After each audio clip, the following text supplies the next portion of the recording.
and on this channel, I talk about faith, education, entrepreneurship, and health and wellness. And so on this video, I'm going to be sharing with you some things about being a mompreneur. So some of you are mompreneurs, you know what it feels like to have the life-family balance, if there is such a thing. But I'm going to give you a couple of tips that should help you in your boundaries and how to form your boundaries. So a little bit about me, so you know, I am an entrepreneur for over 17 years and I enjoy creating spaces for women online. So blogging, podcasting, all these things that I do are to create a space for women to be able to collaborate and share and just gain insights and encouragement. So I create a lot of digital products and I also do coaching. So I've coached in a number of different capacities. Sometimes I coach for homeschoolers at my homeschool blog, and most currently I've been coaching for solopreneurs, coaching women solopreneurs on how to create, launch, and elevate your business.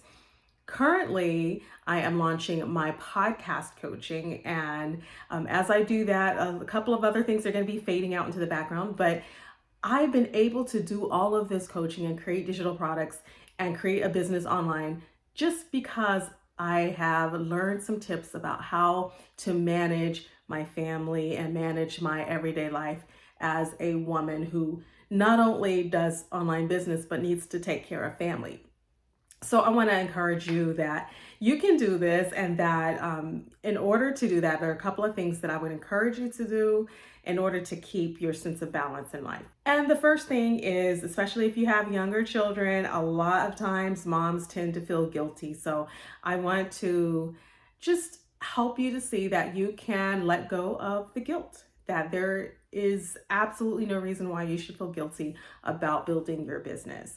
And that is easier said than done, especially if you have babies. I understand that with building a business and taking care of your newborns, you go through a lot of questions, and emotionally you're wondering what you're doing and why you're doing it, and is it going to be worthwhile for you and your family in the long run, for the amount of time, energy, and effort it takes to invest in your business.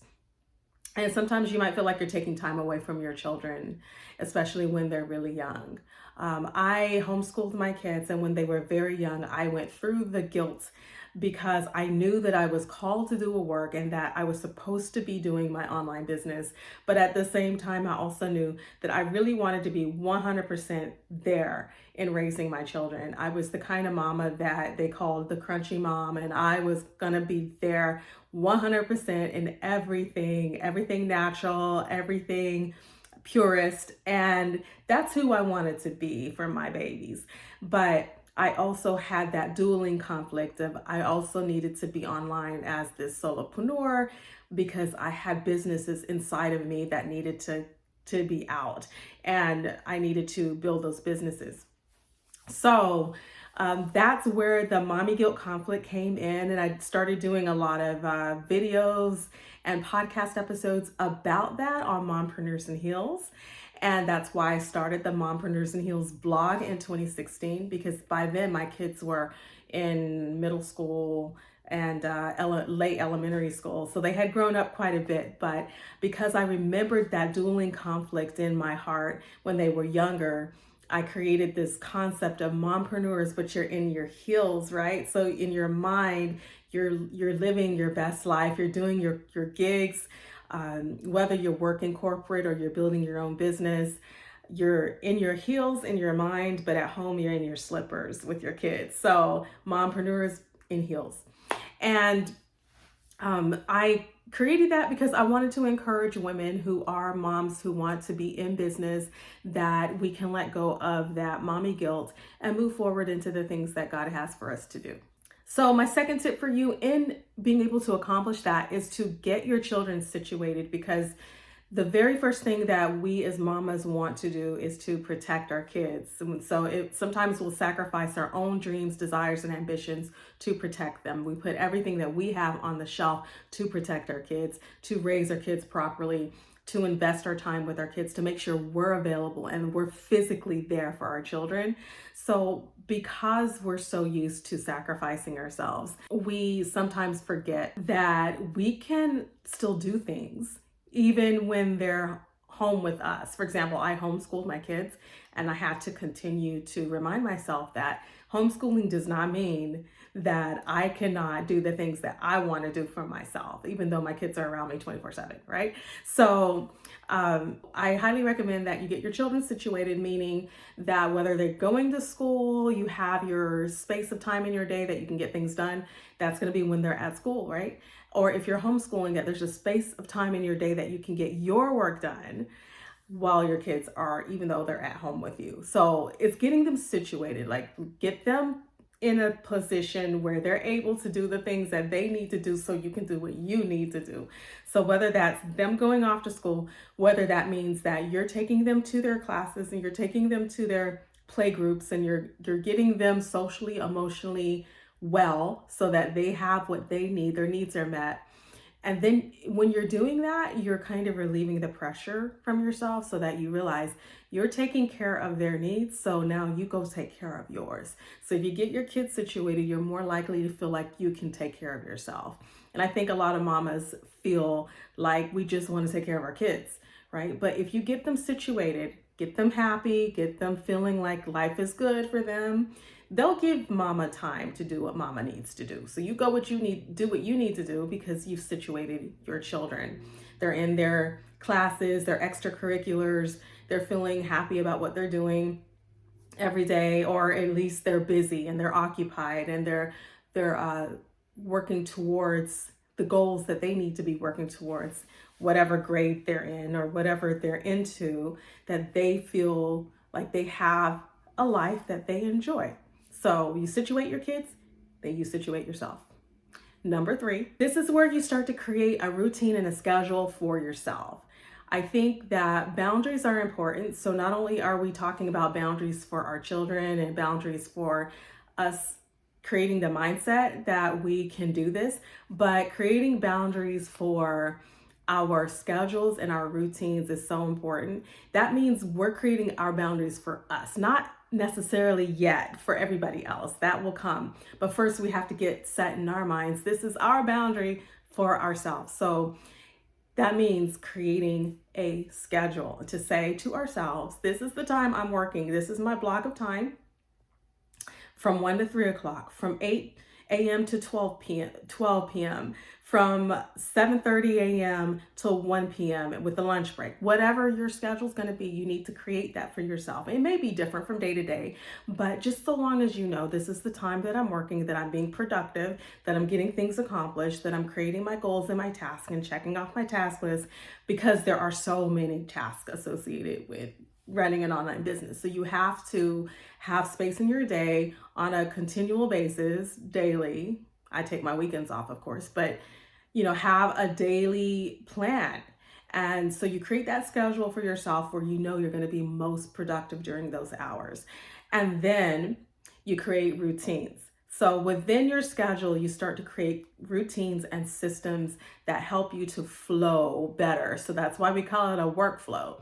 Because once you start getting into what you're doing, it becomes easy to flow one aspect of your business into another. So for example, if you're creating sales pages and you're batching that one day, maybe you have a couple of sales pages you're going to create. So do them all in one day, do them all at one time so that you have that one mindset of creating a sales page and you just do it over and over.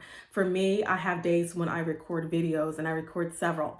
I have days when I record podcast episodes and I record several. Then I have a day that I edit those podcast episodes and I edit several.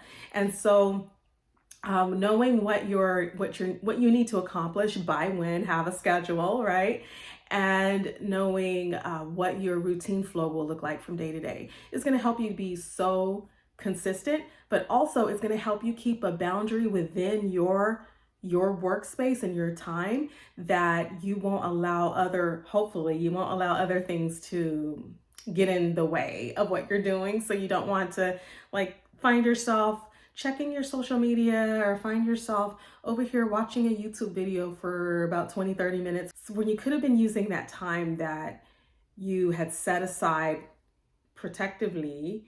You're supposed to put a boundary around it for working on your projects and your goals. So just being careful to keep your time valuable and put boundaries on your time. The next tip I want to give you is to prioritize life events and activities because, things happen in life. So we want to make sure that we're prioritizing our family, right? We want to make sure that our kids are getting prioritized. So yes, we have our routines. Yes, we have our schedules, but there will be things that our kids need from us. So if we need to attend that ballet recital, of course we're going to be there. Of course we're going to help out, if we're asked by, her teacher, to go and help the class with the field trip or something like that and be a chaperone for whatever. We're going to be the involved parents that likes to get involved. Some of us are more involved in those things than others. And so if you're the kind of parent that wants to be really, really involved in your children's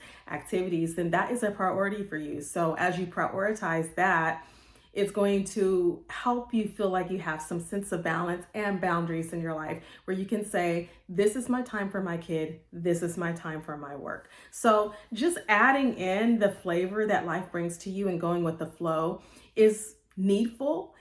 We have to do that, but also being sure to keep in the back of your mind that, maybe you have a certain amount of time that you're going to spend on those extra things that you're asked to do, to volunteer in your community, and past that certain point, you're like, that's enough. And this is how much I can do. And this is how much I can't do. This is what I can give. This is what I cannot give. And so just knowing your limitations and knowing what you're willing to do and what you're not willing to do is going to be helpful in your boundaries. But be open, right? Be open to live your life, enjoy your family, enjoy your husband, enjoy your spouse, enjoy your partner, enjoy yourself, but have boundaries. That leads me to guard your work time. You have to guard the time that you're working. Now, if you get constant interruptions, it's going to be a little bit of an issue for you. So that's why you want to make sure that when you're working, that you have the most amount of privacy as possible, if possible. It might not even be possible, but if you can, try to tuck away in a room by yourself, or try to get some things done by getting out of the house and going to a coffee shop or to a library. But do what you can, as much as you can, in privacy. If you can't find privacy, you're just going to have these talks with your family about the kind of boundaries that you need set in your home so that you can do your online business. Because when you're working from home, it really is bleeding into your everyday life. So you're going to have to talk to your spouse and talk to your kids and tell them, this is what I need, and I need you guys to hop on board with me and help me out. Okay, so make sure you get your boundaries there and guard the time that you're working. So if you're supposed to be working from 8 to 10, or if you're supposed to be working from 8 a.m. until 12 noon, and you don't want any interruptions during that time, then you're going to need to find somebody, if you've got younger kids, to help out with your kids so that you can have that time. And if you're getting phone calls during that time, you shouldn't be, okay? Because that's why you can turn the ringer off, or you can put it on do not disturb. Those are things that we all need to remember, that a do not disturb helps a lot, because all the distractions that we get coming in throughout the day are really pulling us away from our focus. So if we can stay focused for a set amount of hours, then we're gonna find ourselves getting a lot more accomplished. And the hours pass by quick. So it's important that we utilize as much as we can within those hours of time that we have available. And if you have little kids, you may only have 2 hours. Maybe you only have 1 hour. When I was raising babies, there were times I only had 30 minutes. I had 30-minute increments before the baby woke up from a nap, or before there was a cry, or there was something one of my kids needed. They needed me to go make a sandwich. They needed me to go make lunch, go, fix something, go feed a bottle, go whatever I needed to do.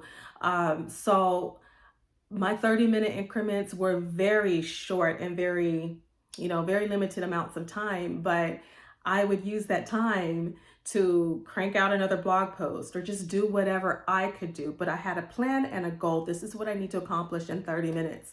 And when I had longer periods of time, this is what I can accomplish in 2 hours. And sometimes staying awake at night really helped me at that time of my life, being awake at night a little bit longer, than the rest of my family, so that I could get a little bit accomplished, in the the late night hours. But I'm no longer in that age bracket, so I'm not staying awake at night like that anymore. I'm more of an early morning girl now, so I get up early. That's what I like to do, but I gotta get to sleep at night. But that's what I did when my kids were younger. And you know, if you find that you have visitors, friends that just like to drop by unannounced, then you may have to let them know, hey, you know, I'm running an online business now, and this is kind of, you know, my time is from 8 to 12, but I can see you at 1:30. You can drop by after 1:30, right? And so just kind of let your friends know what time is the best time for you, right? Because of course we want to see our friends. Of course we want to talk on the phone. We want to get on the phone and chat and let our friends know what's going on in our lives and have a good conversation, but it can't just be in the middle of your work time. So just guard your time sacredly. And lastly, go with the flow. So even though we're guarding our time, and even though we are creating that balance in our lives to some degree, to the degree that we can, it's important that we understand how to just let things be, let life be what it is. So go with the flow. Whatever comes your way, you're just gonna have to roll with it and be okay with it and start over. If something doesn't work out exactly the way you wanted it to one week, then let the next week be your restart and start again with fresh eyes and fresh vision and a fresh energy. And that's all I have for you today. I hope this was enjoyable to you. And if you want more tips just for mompreneurs, please stop by my podcast and blog at mompreneursandheels.com and click on podcast to listen in on that. So you'll notice that recently I've been adding more interviews. So I would love for you to stop by and listen to them, watch them, subscribe to my podcast in iTunes and leave a rating for me there. You can also listen to Spotify. And if you want to be on the Mompreneurs and Heels podcast and you're a mompreneur that would like to share your entrepreneurial story, I would love to have you. So just come on over and click on Be on the Show at mompreneursandheels.com. And that's all I have for you now. Thanks for watching. Bye.